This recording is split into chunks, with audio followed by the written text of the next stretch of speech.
There we go. Thank you. Okay. All right. We have a few more coming in here.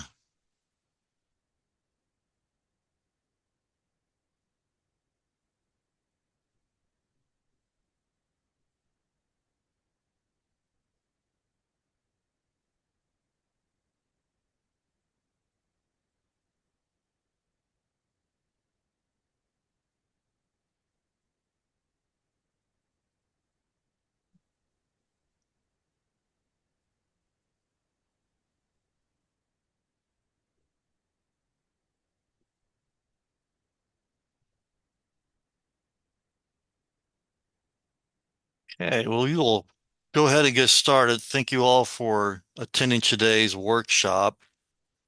Um, the topic, of course, is the 2024 building codes that the City of Mission is proposing to adopt. So we will just kind of jump right into it.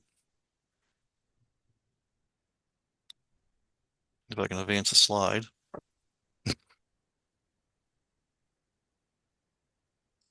There we go. Okay, so our agenda for today is, of course, why are building codes important? And then a brief kind of summation of the process for adopting the building codes. They're going to be reviewing some key recommendations for the International Building Code, International Residential Code, and the International Energy Conservation Code. So we're not going to go through all of the codes. We're really going to just focus on those three because those kind of seem to be the high level codes that most folks are interested in. And then we'll talk about next steps, then leave some time for discussion at the end. So why are building codes important? Well, of course, they ensure safety and more. Building codes provide a consistent framework to help cities to grow safely and responsibly. Enforcing these standards in communities can reduce risk, protect property, and create environments that are both functional and resilient.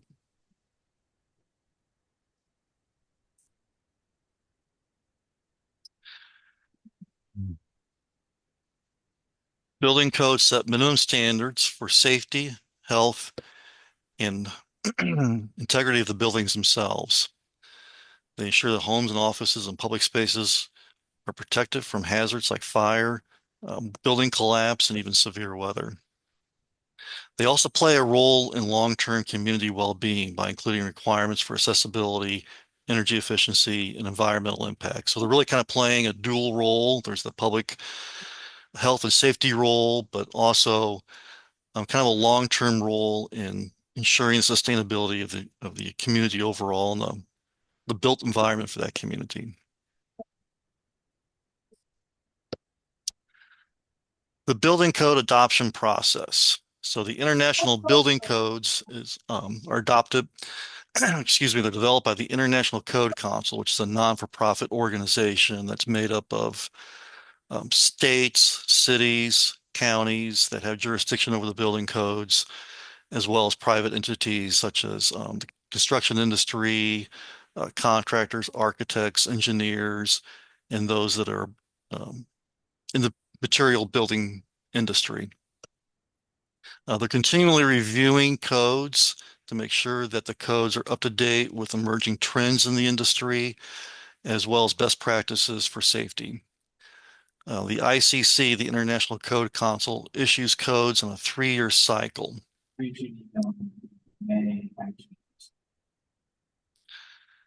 City states will often adopt these codes through a legislative or regulatory process, often with local amendments to reflect the regional needs of their particular area or policy initiatives that they want to move forward through the codes. The codes are designed as a coordinated family so that they work together as an integrated system. Each code addresses a specific aspect of the construction trade, but they all work together and are cross-referenced to ensure consistency from one to the other. Projects must typically comply with multiple codes at once, depending on the scope and use and size of that particular project.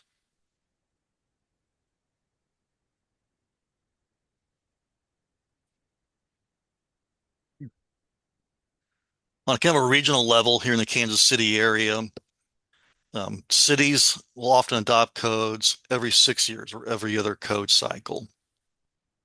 And cities will often work together in that adoption process. So building officials and building inspectors and staff will meet, kind of review the codes and discuss possible amendments that really kind of meet the needs of the Kansas City region and their particular communities. Last time we went through this process was with the 2018 edition. That's what most cities in the Kansas City area are currently on. So we're now moving to the 2024, which is the next 6-year cycle. Historically, we've worked together to adopt amendments. We've done so to kind of have consistency or uniformity across the jurisdictions so that design professionals and builders are not having to interpret amendments from one jurisdiction to the next. However, there's been kind of a growing sentiment among many communities that adopting codes that really reflect their particular needs and desires and even policy initiatives as a community. So we're seeing greater interest from our own governing body here in Mission, as well as some of our advocates and partners such as Climate Action KC and the Green Building Council. And it's not just true for us, but it's true for a lot of the other cities in the metropolitan area as well.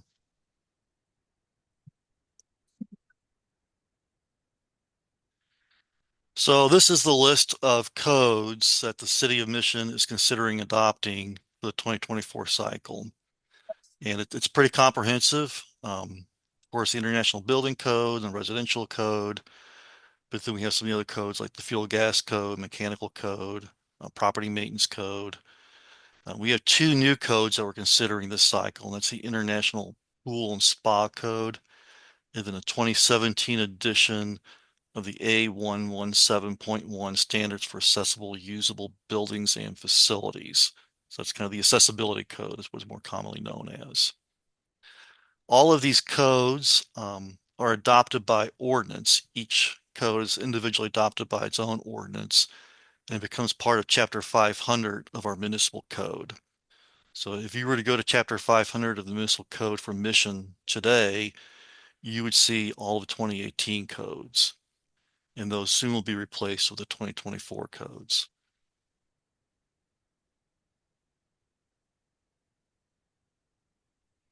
As I said earlier, we're not going to get into all of those codes. There's a lot of kind of technical detail. We really want to focus today on the three big codes that impact most builders and contractors here in the community. And that's the International Building Code, which really governs the design and construction for commercial multifamily buildings. The International Residential Code, which governs the construction of detached 1- and 2-family homes and townhouses. And then the International Energy Conservation Code, which governs the energy efficiency of buildings for both residential and commercial construction.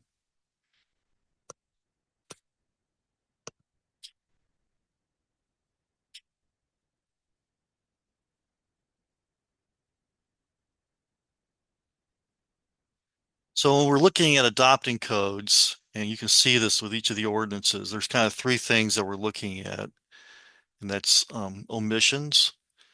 There are certain sections of the standard ICC code that we consider omitting. You'll typically see this across all the ordinances. We're omitting the reference to building appeals board that's in the code, and that's simply because Mission has its own building appeals board. And so there's not really a need to reference that in those rules that are identified in the code. We'll make specific amendments to certain sections of the code. Again, that's kind of to meet our own individual needs as a community. An example of that would be requiring that all contractors have a Johnson County license to be a contractor. Another example would be the requirement that those structures are not a part or attached to the sewer system comply with the Johnson County Sanitary Code for septic tanks. And then finally, there's additions, and there are places in the codes where we will add an entire section to the code, again, to kind of reflect regional or individual community needs.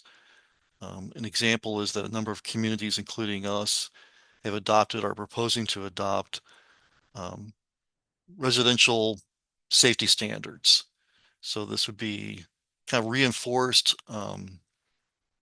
framing around doors and windows, more secure locks, better hinges, a light at each entry point, again, to kind of enhance the safety features of that particular dwelling unit.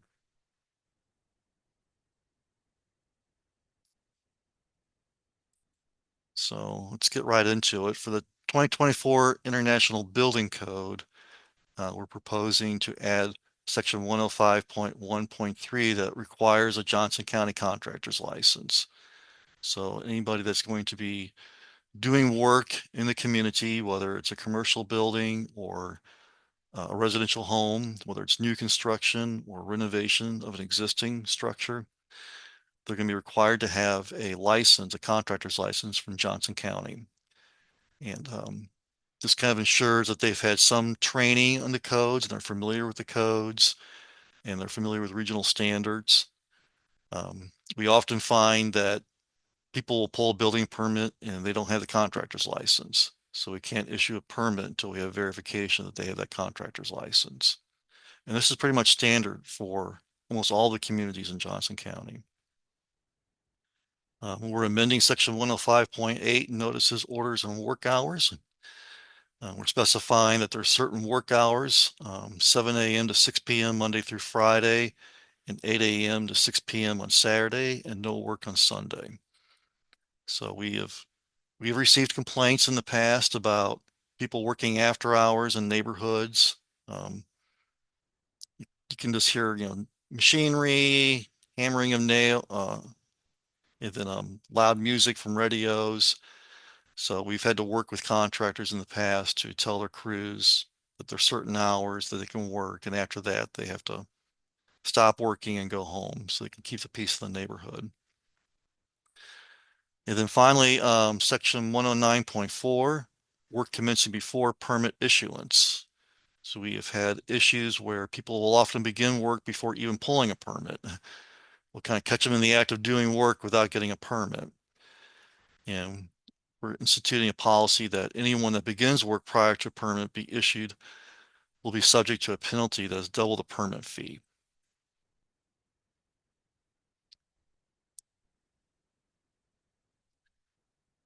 Section 105.3.6 of the IBC, we're adding stormwater pollution prevention plan requirements. So anybody that's going to be doing any construction of a structure in the city needs to have a stormwater pollution prevention plan in place with the city before beginning that work. And then section 10.10.6 is that physical security requirements that I was speaking of earlier for dwelling units, both in multifamily buildings as well as single family or townhomes. And this is duplicated again in the IRC as R33.1.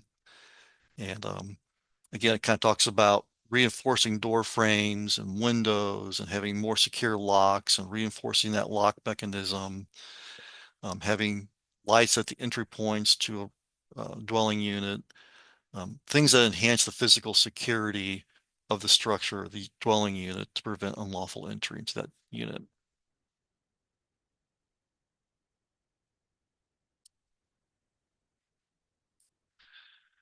Before I begin speaking about the IRC specifically, the amendments that we're proposing for the IRC, I wanted to spend a second talking about Senate Bill 418.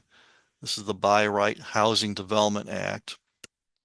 This was proposed this past legislative session in the Kansas Senate and eventually was signed into law by Governor Kelly at the end of the session. And the idea behind Senate Bill 418 is to promote the development of housing by streamlining residential development approval processes in order to facilitate construction of additional housing in Kansas. So it's applicable to single family townhomes and ADUs. It stipulates a 30-day review period for construction permits. Single family residential use is permitted in any residentially zoned district. So here in Michigan, we have several residentially zoned districts. not just R1 single family, but R2 townhomes, R4 garden apartments, R6 high rise.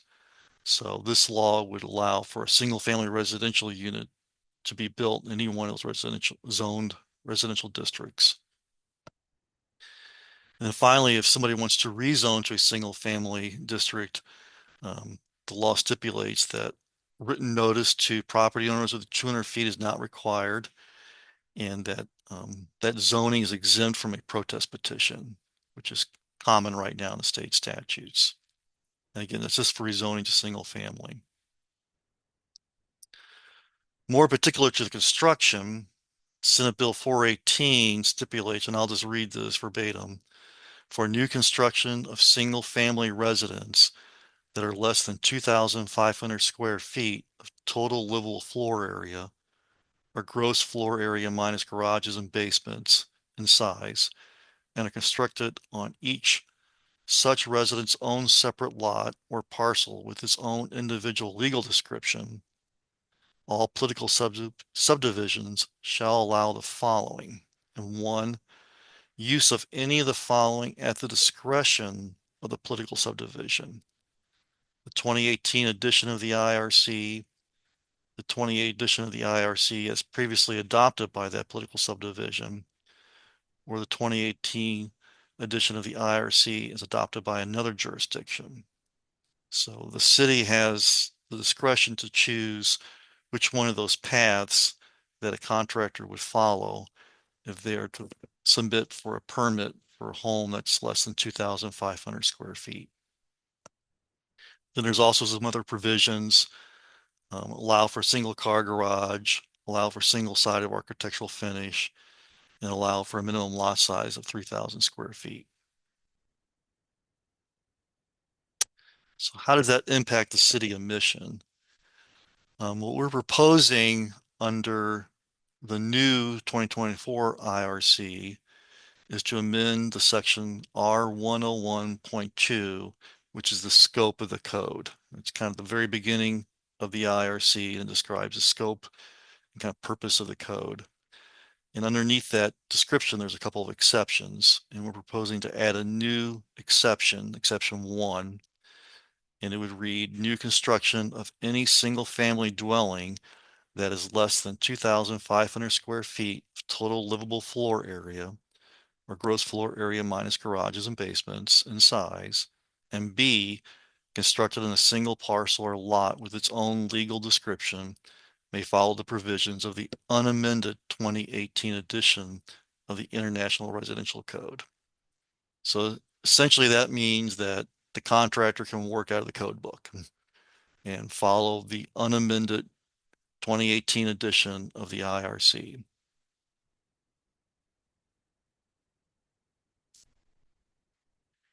And just to kind of reflect on the impact that that may have on our community, we've had 14 new homes that have been constructed since 2018. And almost half of those homes have been 2,500 square feet or less. And the other half have been over. So the average home size has been 2,318 square feet.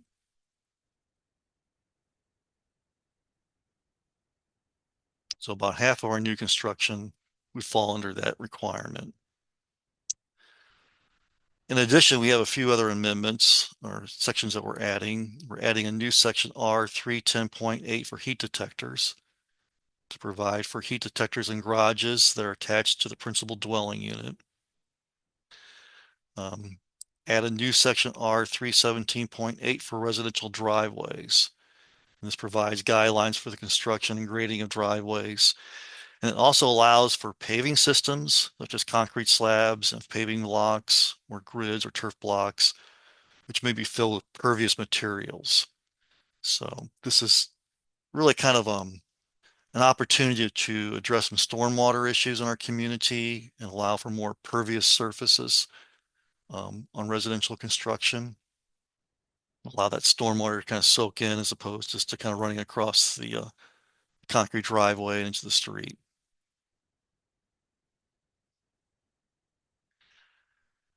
We're adding a new section 401.3.1 prohibited drainage.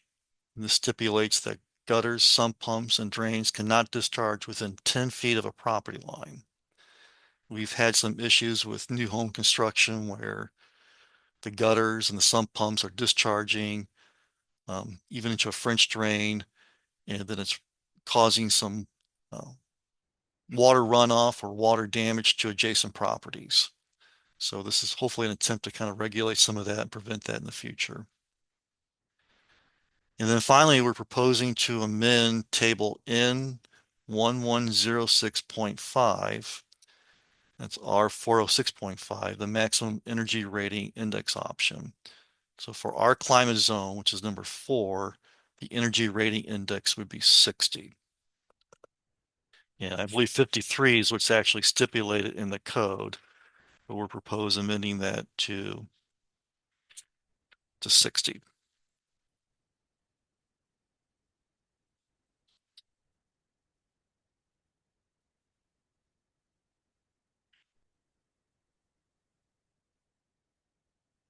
As for the International Energy Conservation Code, which covers a wide range of items that affect how much energy a building uses over time, at its core, it's focused on the building envelope, including insulation, walls, roofs, and floors, as well as the performance of windows and doors. In particular, addresses air sealing and leakage, mechanical systems, water heating systems, lighting power and density, often requiring higher energy fixtures and controls.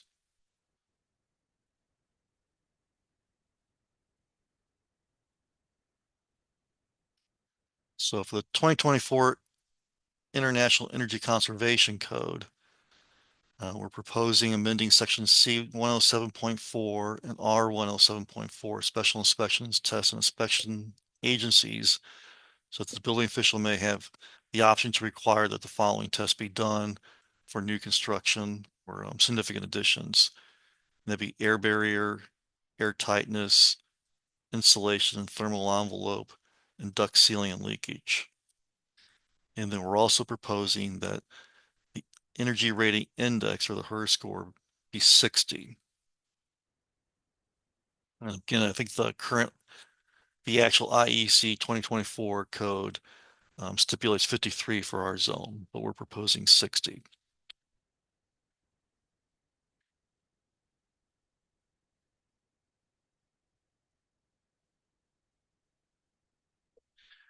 And we're also proposing the adoption of a few appendices that we think will help to provide greater sustainability for our community, really promote more energy efficiency for new construction, both commercial and residential. And so these options are, or the appendices are, I'll move to that one.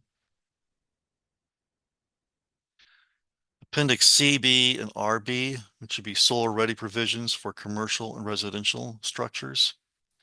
Roofs to be built to support any additional weight of solar panels. Areas on the roof can be allowed for the addition of solar panels. So areas are kind of free of other mechanical equipment and can be set aside for future solar panel installation.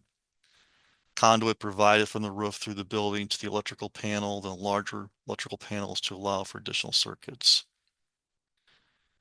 Then Appendix C, G, and RE. This would be a requirement for EV charging infrastructure for commercial and residential structures. So again, conduit provided connecting the EV spaces to the electrical panel, larger electrical panel to allow for additional circuits, and then a set percentage of the parking areas to be EV ready or actual EV charging stations.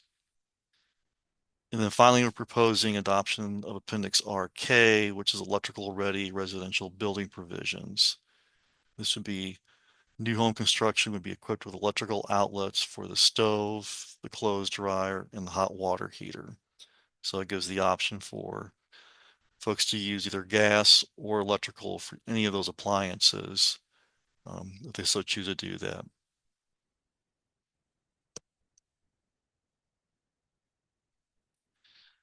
With the EV charging infrastructure, we're proposing amending Table CG 101.2.1, which kind of stipulates the number of EV actual charging spaces, or EV ready spaces, or EV capable spaces for the various groups of construction. So the code speaks often to groups or types of uses. Group A would be assembly, Group F would be industrial, Group N would be mercantile or retail, Group R2 would be apartments. So we're proposing amending these requirements for the code. The code has higher percentage of EV spaces or EV ready spaces for each of these uses. We're proposing reduced percentages. And this is really kind of an opportunity for us to sort of step into the requirement for EV charging stations and all these types of uses. And then I think over time we would envision, as we adopt future codes, that we probably increase these percentages as these EV charging vehicles become more commonplace in our community. It would only seem logical to kind of increase those percentages over time. But this is kind of an opportunity for us to sort of step into it and not place too much of a demand on existing parking or parking in the future that is non-EV.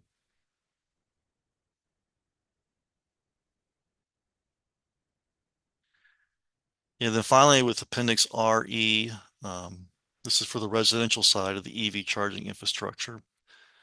We're proposing that new 1 and 2 family dwellings and townhouses with a designated attached or detached garage with on-site private parking provide 1 capable space or EV ready space per dwelling unit.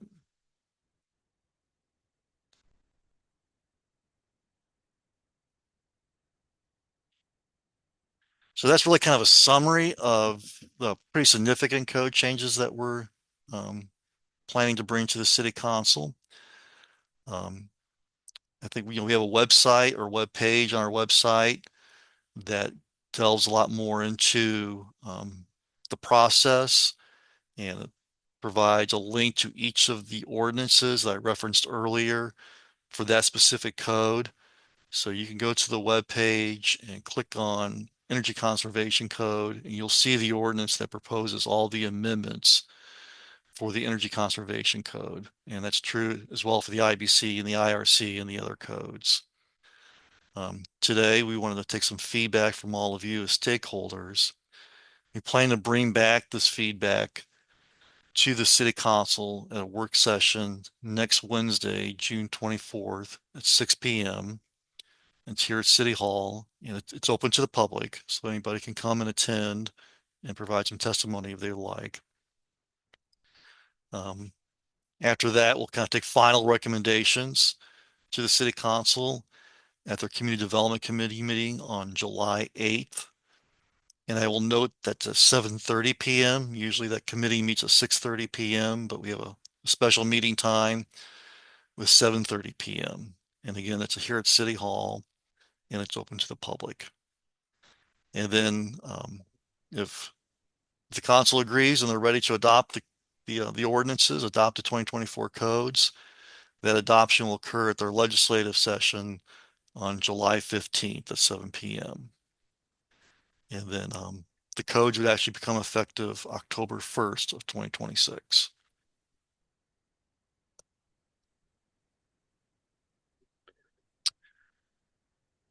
If you have comments or questions, I would ask that you direct those to myself. Again, my name is Brian Scott. I'm a Deputy City Administrator. I forgot to introduce myself earlier. That's my email.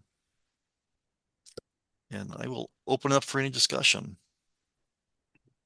Brian, I just had a quick comment on one thing and a question on another thing. So your proposed amendment would be minimum, I guess it'd be the maximum her score of 60 is being proposed because Right. the lower the score is better. Correct. I was just reviewing some of our homes in other nearby cities where we do the HERS reporting, and Hmm. I don't know exactly if this is just an issue with the rating company we're using, but for very similar homes, ours fluctuate from about 60 to 67. And those homes are 2x6 walls, upgraded Bibs insulation, high efficiency furnace, AC, all the LED fixtures, you know, basically those cities like Overland Park, Prairie Village, Fairway, they are not on 2024 yet, but Hmm. for what they're currently on, which varies, and their amendments they've adopted, that's what our Hertz scores are coming back at. And those are higher end homes. So obviously lower is better, but that's what I'm seeing out there. So Yeah. I don't know if 60 is the number. That seems a little aggressive. Uh-huh. I'm not sure exactly why, because again, ours kind of have varied with depending the auditor that we get. Yeah, and I think we've seen that with a couple of our new home constructions as well. And it's something I'll discuss with the city council about. I would think really kind of in totality. When you're getting that report, you're showing that you're doing the proper insulation and the duct sealing and using the energy efficiency lighting, that we take that report in totality along with that HERS score. So, if it Yeah, winds up being 62 or 63, it's not the end of the world. If it's 80, then that's another discussion. But yeah, I know as far as air sealing, all of those homes to get in the low 60s have been at or below the 3 air changes per hour. So they've all mm, required makeup air. okay. So that's a good, I mean, they're nice and tight. I know Hmm. that. Yeah. Um, the only other thing I just wanted a little bit more information on when you were talking about the by right uh, permitting, that was such a big deal in Prairie Village. Could you expand on that just a little bit, maybe use some examples? I mean, the idea is that you could walk in and get a building permit without maybe would it be a full rezone, or is it just the approval process, or what would be some examples of that? Well, I think we were talking about the by right housing, which is Senate Bill 418. Um, so yeah, you'd still have to submit for a building permit. We'd be required by state statute to review that within 30 days. So there's no kind of automatic, you get a building permit if you have a certain style housing or meet certain requirements. But then, yeah, if you're going to build that house under 2,500 square feet, you can build to the 2018 code unamended. So then that would be, I think, a 62 was a HERS rating. I remember thinking that correctly. Um, yeah, but there's no like automatic, submit plans and they're pre-approved or anything like that. Is that what you're asking? Okay, so it's more to encourage smaller building of smaller homes Yeah, to an older code yeah, is grandfathered in by right. yeah, And yes, still typical building process. right. Yeah, that was really the intent of the state statute, was to promote more affordable housing in the state of Kansas. So they had these kind of stipulations that, I will say kind of, yeah, building to an older code and allowing for smaller lot sizes and things like that. So that discussion isn't really any at all of the zoning function, because I think that's where Prairie Village got a lot of publicity, was they were saying on a certain size lot, by right, you could do an ADU as long as it was under a certain size. Hmm. And that did not go over very well. Yeah. Now, this state statute would permit ADUs.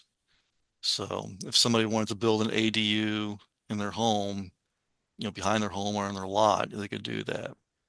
So, yeah. I think a lot of the cities are still kind of working through the zoning implications, but yeah, it's Okay. really to kind of reduce what's kind of considered to be some of the restrictions that communities put on ADUs and smaller homes and things like that. So that was the intent of the state statute. Okay, thanks. Okay. Hey, Brian, this is Laura Smith. I'm the city administrator. I'm showing up as Brian on this call, but Brian, did you want to just touch? I know you shared with me that Overland Park did adopt their IRC code this past Monday evening. Hmm. And I believe their HERS rating that was adopted was 62, if I'm not mistaken with the information that you shared. I see that Mr. Koenigsdorf shaking his head. So Yeah. anyway, so that was kind of one of the bigger players, obviously, in Johnson County had taken some steps. So I did want to just share that out. Yeah.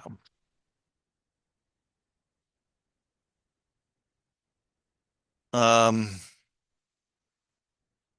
yeah, so they did adopt the 2024 IRC, and they adopted with an energy rating index of 63. And their current 2018 amended code was 68.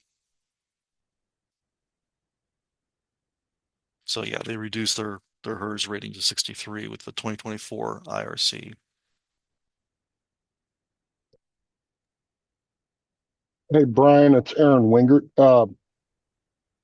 On the same thing Mr. Koenigsdorf was asking about with the Senate bill, and the exemption for structures sub 2,500 square feet. We talked about, I know the amendment said IRC, or the 2018 IRC shall apply. How about the Hmm. other, let's call them subcodes, the pool code, the fuel gas code, the plumbing code? Would that warrant clarification, or would we run into a circumstance where a requirement from the 2024 would be applied in those circumstances? Yeah, it's so the state statute does speaks to the 2018 IRC. It doesn't speak to any of the other codes.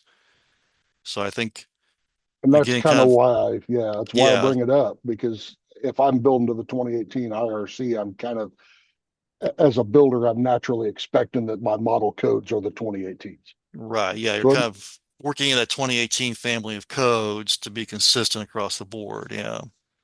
to me, that just warrants clarification in the amendment, just to where if you get in a pickle as a builder, as a homeowner, as a building official, you've got a path to resolution.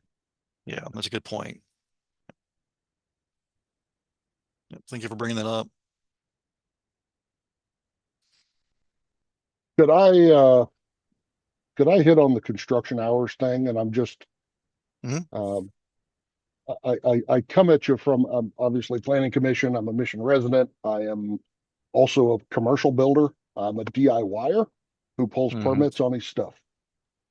As somebody who works a 40 or 50 hour a week job, when I'm building a deck or an addition on my home, I'm doing it in the evenings and the weekends as a DIYer.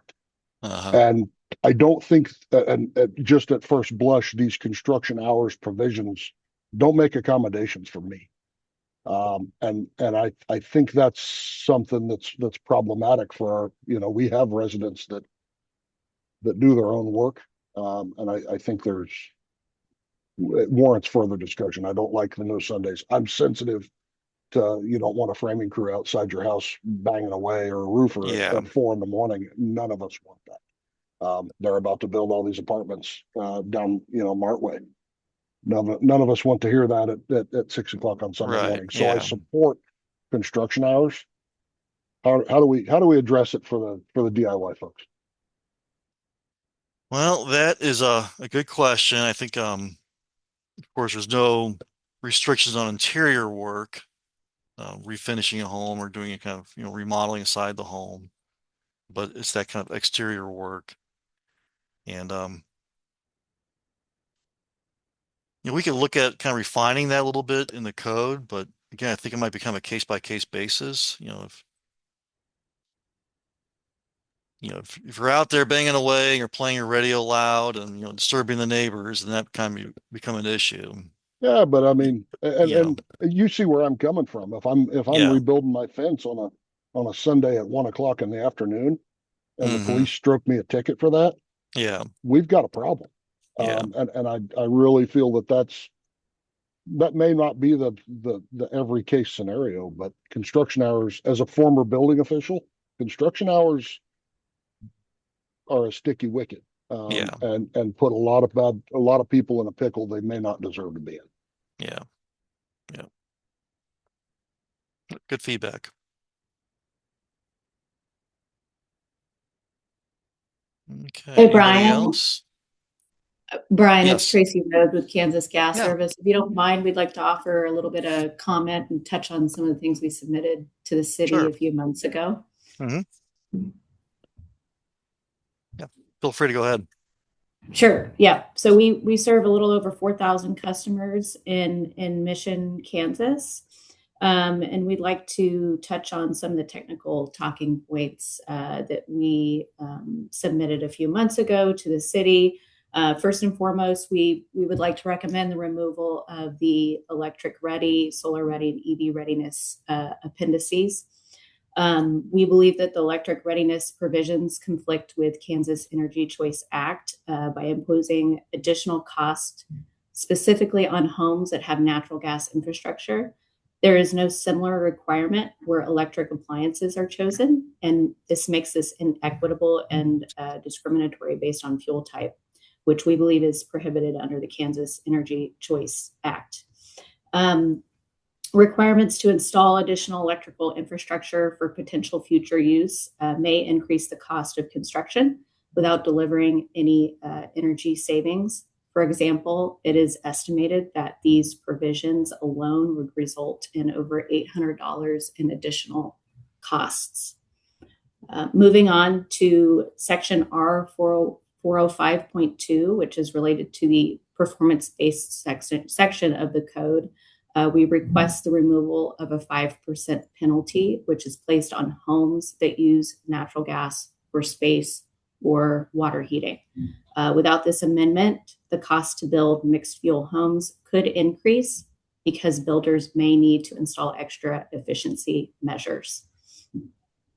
The next section that I'd like to highlight is R408.2. Here we'd like to offer credits where previously none were provided for high efficiency gas furnaces. Without these credits, upfront cost of housing may increase because builders using natural gas furnaces will likely need to incur additional costs by installing other measures to meet the credit requirement. For R408.2.9, same section, but a different provision related to opaque walls. Here, we'd like to allow builders to choose from high efficiency natural gas, space, and water heating appliances without additional requirements. This creates parity between gas and electric by allowing high efficiency natural gas appliances to qualify for the same cost saving insulation trade-off that homes with an electric alternative may use. We appreciate the opportunity to offer comment and are happy to take any questions.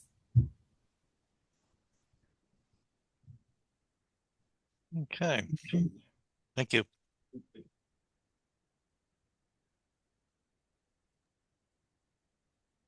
Anybody else? Yeah, Brian, I do have a few things I'd like to hit on, but I don't want to take up, I don't want to deny anybody else the opportunity to speak since I already spoke. So I'm going to step aside, but don't hang. Okay. Hello, this is Alexa Rue. I am the chair of the Sustainability Commission in Mission, Kansas, and I just had a couple of notes. So regarding the scope of alteration. So whenever you adopt 2024, right, we if a building were to go for the EV ready, they would not. A building would not necessarily need to go for adopt EV ready infrastructure unless they were to alterate something that was impacting that impacting the EV ready amendment. So if you were to all of a sudden start to do electrical work in your building, then you're already doing the electrical work, you're saving money on the EV installation. And so I will personally disagree with the removal of the EV appendix because and the solar ready and all the appendixes. I am 100% on board with everything that you guys have adopted. I actually am on board with lowering the HERS rating because if we are wanting to be net zero by 2035 or 2040, then we need to prepare ourselves to get to that HERS rating of 0 in the next so many years. And with the 6-year code adoption, 2027 is planning on coming out in the next couple years, and they are actually planning on adopting a glide appendix where it allows you to come up with a plan that says every few years you will adopt a lower HERS rating. And that's to make it a little easier so that then in 2032 or 2035, we're not all of a sudden having to jump 40 by 40%, if that makes sense. So that if we, in 6 years, if we wanted to meet by 2035 a HERS rating of 0, we would have to have a annual reduction of 12% on our HERS reduction. So that's just something to keep in mind if we're wanting to stay on track with the mission's climate action plan. Thank you. Okay, thank you, Alexa. Any other comments from anybody else? This is Steve Detweiler with Millhouse. I'm Huh? wondering, are you going to send out the PDF of this PowerPoint that you just set up today? Yes, yeah. Thank you for reminding me. We will once we're done with this meeting, this workshop, we'll download this and we'll save it to our web page where all the other information about the building code adoption is at. So people can come back and review that at their leisure. Yes, we'll do that. Thank you. Thank you.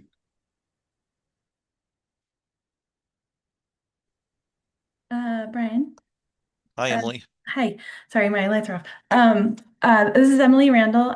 Today I'm representing Climate Action KC, and I just would love to speak in support of the amendments for EV and solar readiness to specifically the point of resident affordability, just because solar and overnight charging of an EV are, the most affordable access to lowering your utility bills in that regard. So in terms of the long-term affordability of a resident living in Mission, those amendments make, if I were moving into a home that was built to that standard and was looking to transition my energy use for one way or the other, whether it was in transportation or for home solar, having that electrical in place reduces my homeowner costs a lot, which means then I, have affordability for the life of my home, rather than just the upfront cost that may or may not be applicable at the time of construction. So just really want to praise Mission for those amendments and hope they stay in. Okay. Thank you for your feedback. Anybody else or? Okay, Aaron, I guess it's your turn. Okay, cool. Yeah, a couple of questions, Brian, on just a clarification point on the stormwater prevention plan requirement. I support that. I think it's a great idea. I believe the threshold for BMPs for controls and all that. I last time I checked was at an acre. Do we have a minimum or a maximum type of? Is there a threshold that triggers that, or is it automatic? Yeah, All there's land actually disturbance. It's all land disturbance. So Okay. it's actually another provision in our code. So this is kind of consistent with existing code in the city. Anything over an acre, you have to pull a land disturbance permit and follow the SWIP. But then anything under an acre, you have to also get a land disturbance permit. There's no Okay. cost to it. It's free, but it makes us aware that something's occurring on that site and we can kind of monitor it. Okay, perfect. Nope. Yeah. I just want to make sure there wasn't a hole there. Yeah. On the physical security requirements, door jam reinforcement and all that, pretty familiar with those requirements in other cities. We had them when I was in Olathe. The one question I would have is, there's two questions in here. Those usually in other cities involve the use of the proprietary product called Jam Brace, which is the reinforcement, the aluminum or steel reinforcement plates within the door jam. Mhm. Again, I'm assuming our requirement would echo that within the verbiage of it. Yeah, so it's Okay. requiring that reinforcement plate, not necessarily a proprietary. There's another option out there that's, Those But, guys, last time I yeah. checked, those guys had the market cornered. Yeah, they probably do. Totally good as long as it gives options. I think there's a millwork Mhm. house or two that that do try to do their own, Yeah. that can run afoul of certain ordinances the way they're written. The other thing is that something the plans examiners will be checking and clarifying. And the reason I ask that is I keep going back to the DIYer or maybe the first time builder in Mission. That does, a certain remodel that would trigger that requirement, replacement of a door, whatever that may be. That's something that needs to be pretty clearly communicated by the Mhm. plans examiner, or maybe marked up on the plans to ensure Mhm. that somebody's not buying a door twice. Right. Yeah. Going to give my opinion on the 2024. We're obviously I work in Kansas City, Missouri. We're on the 2021 International Electric or Energy Efficiency Code. To say it has not been controversial would be misrepresenting it. It has been a major pain point for the Home Builders Association through whole building air tightness testing and the requirements that fall on that for, let's say, townhomes, single family residential, all that. Do you all intend to include and enforce the whole building air tightness provisions of that code? That would be our intent. Yes. Okay. Not opposed to that. I'm a building science guy. I'm all about better buildings, but there is certainly cost involved in that. The other big impactful thing, last time I checked in the 2024 energy code, it requires continuous insulation on the outside of a building, which generally in Kansas City, that's not the way we build on residential structures. On commercial structures, we do it on every building. We have to now. But the typical siding to the studs and you insulate the stud cavities doesn't work under the 2024. So we are kind of reinventing the way homes will be constructed in Mission by adoption of that. Mhm. Has that been considered? Is that the intent? Because we talk about affordable housing. We talk about, the challenges that we're all having in, as far as affordable housing and our ability to buy or purchase or construct new homes. And we're adding code that's going to drive the cost up exponentially. When I was a code official, I always said the building code is a minimum standard. It's a life safety and structural and electrical and everything. It's a minimum standard. It's the worst way I can build something and be compliant. I believe that the energy code is a best practices manual, stuck inside a minimum standards book. So I struggle with it quite a bit. Some of the provisions, the EV readiness. If I'm building my dream home in Mission, not going to have EV in it, but this will force me to spend, to Kansas Gas's point, hundreds, if not thousands of dollars. The amendment talked about an outlet, or I presume a receptacle for a water heater, which is not a cord and plug appliance under any circumstances, ever. So I can't have an outlet for a water heater. An electrical water heater doesn't plug in, it hardwires. So we need to be clear in our adoption of that to state if we're going to do this, which I oppose, it needs to be, the wiring provisions need to be there, but not an outlet or a receptacle. So I would urge prudence. I support the sustainability initiatives in Mission, but I also support affordability of housing, and we cannot have both with this code. Okay. Thank you for your comments. Any other final thoughts? Hey, Brian, this is Josh Thiede. Yeah. I'm a resident of Mission and also appointed to the Sustainability Commission. I speak on behalf of myself today, though, as an individual. I want to thank you for all the research you've done, putting in lots of time to get to 2024 and knowing what other jurisdictions are doing. I'm speaking in support of the IECC and all the restrictions. Sustainability Commission and myself have advocated for sustainability initiatives in the incentives packages, and that's been a great success when developers come in and want incentives, and that drives the top or carrot incentives conversation to be more sustainable. And the next step in that is to raise the bare minimum building codes to bring up kind of the stick end of the requirements. And so having the IECC as written with no weakening amendments would be my recommendation, and adding the appendices that you've recommended is a great idea. So I support what you presented. Thank you. Okay, thank you, Josh. Brian, I don't know if you saw the comment in the chat feature. No, I did not. I'm not sure it's identified as Chris as a, so I'm not sure who made this comment, but it indicated the HERS compliance pathway allows the use of insulation trade-offs. Continuous insulation is not required. It's optional on the performance and ERI pathway. So I think that's a response to Mr. Wingert's comments previously.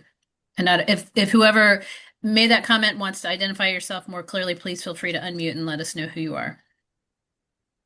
Hi, yes, I'm Krista Miller with Central Energy Audits. We run an energy rating business and done lots of business in Kansas City. Can also assist with the implementation of this energy code. I've seen things go wrong. I've seen the things that go right, and I'm happy to help any way that I can. Thank you. Appreciate that identification and clarification. Welcome to the call. Thank you.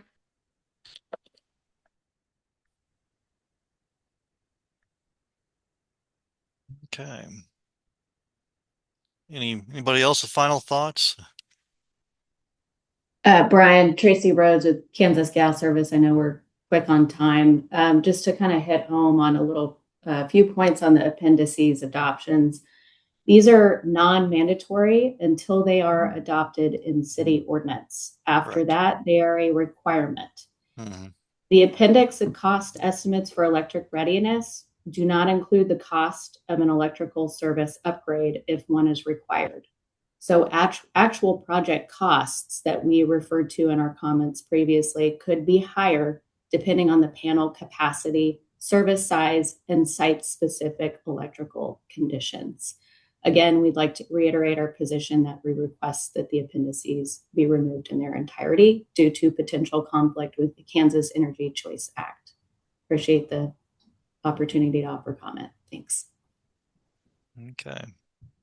Tracy, again, this is Laura Smith, and may I ask if there are other cities in Johnson County who have incorporated your recommendations in there as they're adopting the 2024 codes?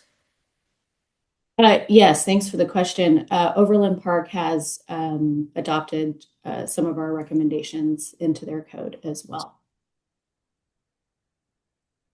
Thank you. That's the IRC, right, Chris? Or is it the IBC as well? Tracy, yep. Yeah. Okay. Yeah, we got a copy of their ordinance, so we'll take a look at that. Okay, we're kind of up in the hour here.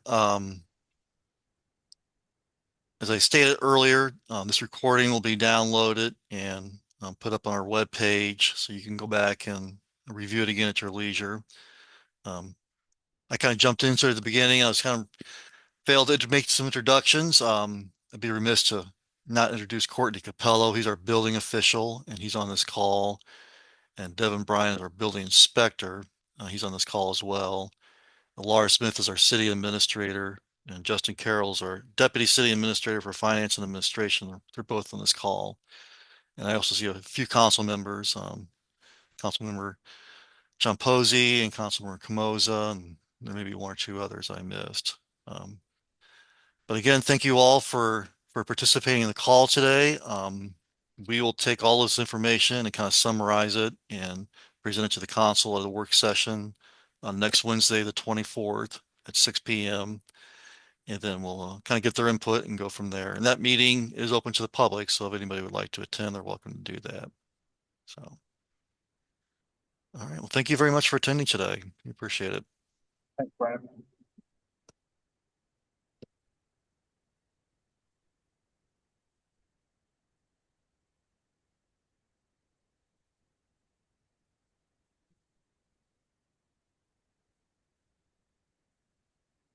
Okay, can you help me? Stop recording. If you hit stop or you close the meeting, I will stop recording. You can officially go to one. Are you sure you want to stop recording to the cloud? Yes. Yeah.